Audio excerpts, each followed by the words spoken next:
কি দিয়ে? আমল দিয়ে কবর গৃহ সাজিয়ে নিতে হয়।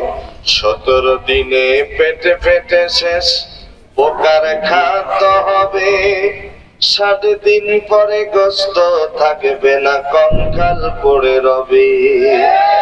90 দিন হাড় গলি সব, 90 দিন হাড় গলি সব আলাদা হয়ে রয়। কবর জায়গা ভালো নয়, আমল দিয়ে কবর গৃহ সাজিয়ে নিতে হয়।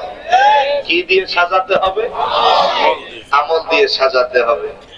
একদিন এই হাট চন্দ্রা ব্যাপারী পাড়া জামে মসজিদের মাইকে অ্যালাউন্স করা হবে, অমুকের সন্তান অমুক আর দুনিয়াতে বেঁচে হবে। একদিন তোমারি নাম মসজিদে হবে এলান। তৈরি থেকো, তৈরি রেখো কবরের মাল সামান। একদিন তোমারি নাম মসজিদে হবে এলান। একটু হানা বলেন। এই গজলটি যিনি লিখেছেন মরহুম আব্দুল কাদের হাওলাদার, তিনিও কিছুদিন আগে ইন্তেকাল করেছেন। ইন্না লিল্লাহি ওয়া ইন্না ইলাইহি রাজিউন।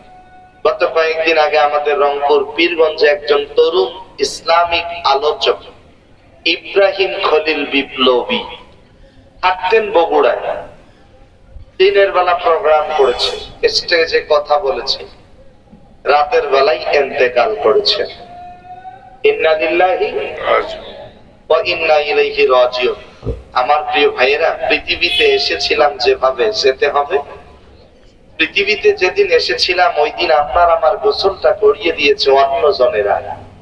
আবার যেদিন পৃথিবীর থেকে বিদায় নেব ওই দিন আপনার আমার গোসলটা করিয়ে দিবে অন্য জনেরা। নিজের গোসল নিজে করার ক্ষমতা থাকবে? অহংকার করে কোনো লাভ আছে? আমি আওয়ামী লীগের বড় নেতা, বিএনপির বড় নেতা, জামাত ইসলামীর বড় নেতা, জাতীয় পার্টির বড় নেতা, চরমনাই, সরসিনা, ফুরফুরা, দেওয়ানবাগ, কুতুববাগ, রাজারবাগ, 8 রশি, 16 রশি, আমি বিভিন্ন দলের নেতা। এই নেতার কথা বলে কি কবরে পার পাওয়া যাবে? আপনি যে দলেই করেন না কেন, মরার পর কিন্তু একটা দল। বিসমিল্লাহি ওয়া আলা মিল্লাতে রাসূলুল্লাহ, এই দোয়া কি এদিকে পড়া হয়? একটু হ্যাঁ না বলেন। হয়? জি। এ ভাই আমার দিকে তাকান প্লিজ, কেউ কথা বলবে না, অনুরোধ করতেছি, বিনয়ের সাথে বলছি। আমার সামনে আমি দেখতে পাচ্ছি অনেকেই কথা বলছেন, আমার চোখ কিন্তু দুটো, আমি দেখতে পাচ্ছি। আল্লাহ তাআলা আমাদের সবাইকে মনোযোগ সহকারে কথাগুলি শ্রবণ করার তৌফিক দান করুন। আমিন। আরেকটু জোরে বলেন আমিন। তাহলে কি দোয়া পড়া হয়? বিসমিল্লাহি ওয়া আলা মিল্লাতি রাসূল। তাহলে কার দলে দেয়? রাসূলের দল। কার দল? রাসূলের দল। তাহলে সেই রাসূলকে মডেল হিসেবে গ্রহণ করার দরকার আছে না নাই? আছে।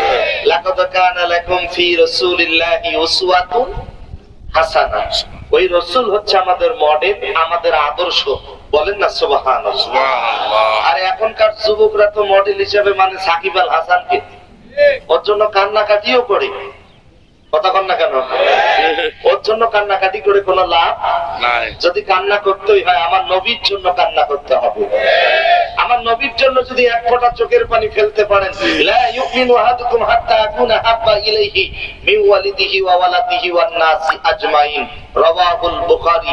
বিশ্ব নবী বলেন, তোমরা ততক্ষণ পর্যন্ত পূর্ণ মুমিন ঈমানদার হতে পারবে না যতক্ষণ পর্যন্ত তোমাদের সন্তান সন্ততি, বাবা মা, ভাই বোন, আত্মীয় স্বজন এদের চাইতে নবীজিকে বেশি ভালোবাসতে পারবে না। কথা বলেন, কথা ঠিক কি?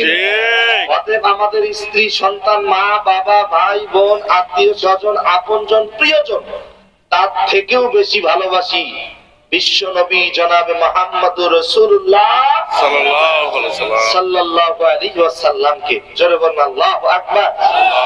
সেই নবীর মহব্বত আমাদের অন্তরে আছে তো? আছে। সবাই বলেন আছে। আছে। তাহলে আজকের মাহফিলে 3টি কথা আগে মনে করে দিচ্ছি। আমরা সবাই একদিন হব লাশ। কি হব? লাশ। এই লাশ কবরে পৌঁছার আগেই পৌঁছে যাবে কি? লাশ। আবার বাস পৌঁছে যাওয়ার আগেই পৌঁছে যাবে কি? লাশ। পৃথিবীতে এসেছিলাম যেভাবে যেতে হবে এই কথাগুলো মনে রাখবেন। আপনাদের সামনে আল্লাহ পাকের পবিত্র মহাগ্রন্থ আল কোরআন, এই কোরআনে মোট 114টি সূরা রয়েছে। তন্মধ্যে সিরিয়াল অনুযায়ী 5 নাম্বার সূরা